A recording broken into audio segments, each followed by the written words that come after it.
அடடடடடே collector madam, உங்க busy ஷெட்யூல்ல இந்த மாதிரி சில்லி ஈவெண்ட்க்குலாம் வரீங்க. உங்களுக்கு டைம் இருக்கா மேடம்? என்ன ஆதித்யா, ஸ்கூல் மாதிரி ஒரு புனிதமான இடத்துல உங்கள மாதிரி ஒரு அயோக்கியனுக்கு இங்க என்ன வேலை?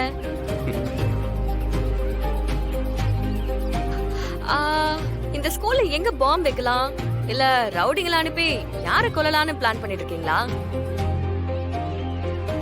மேடம், அவன் அயோக்கியனா இருந்தாலும் அப்பன்ல, அதான் வந்திருக்கிறான். நீங்க இருக்கிற இடத்துல அவனால எந்த அயோக்கியத்தனமும் பண்ண முடியாதுல்ல மேடம். இல்ல ஆதித்யா? என்ன கலெக்டர் மேடம், இந்த ரவுடிய கூடவே வச்சுக்கிட்டு சுத்துறீங்க போல. அவ்வளோ பயம். நடத்துங்க நடத்துங்க.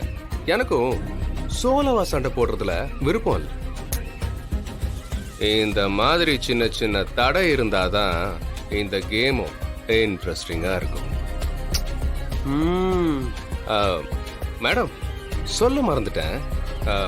இன்னைக்கு உங்க பொண்ணு என் பையன் கூட வைக்க போற எல்லா கேம்லயும் தோத்து அழுதுகிட்டே வருவா. அவளை சமாதானப்படுத்த நீங்க ரெடியா இருங்க மேடம்.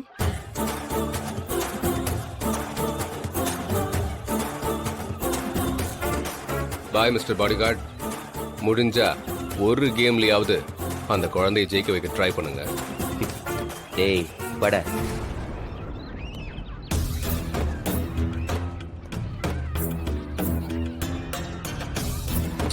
மேடம், அவன் கிடக்குறான் விடுங்க.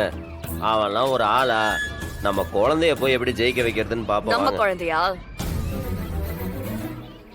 என்னமோ உனக்கு அந்த குழந்தை மேல உரிமை இருக்கிற மாதிரி பேசிட்டு இருக்க. ஆமா, என் அண்ணன் பொண்ணு இல்ல, அந்த உரிமை இருக்குல்ல. சரி, உரிமை இல்ல போதுமா? ஏய், உனக்கு அறிவே இல்லையா?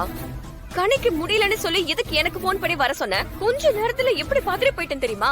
அறிவு இருக்கா? Hello hello hello, wait wait wait.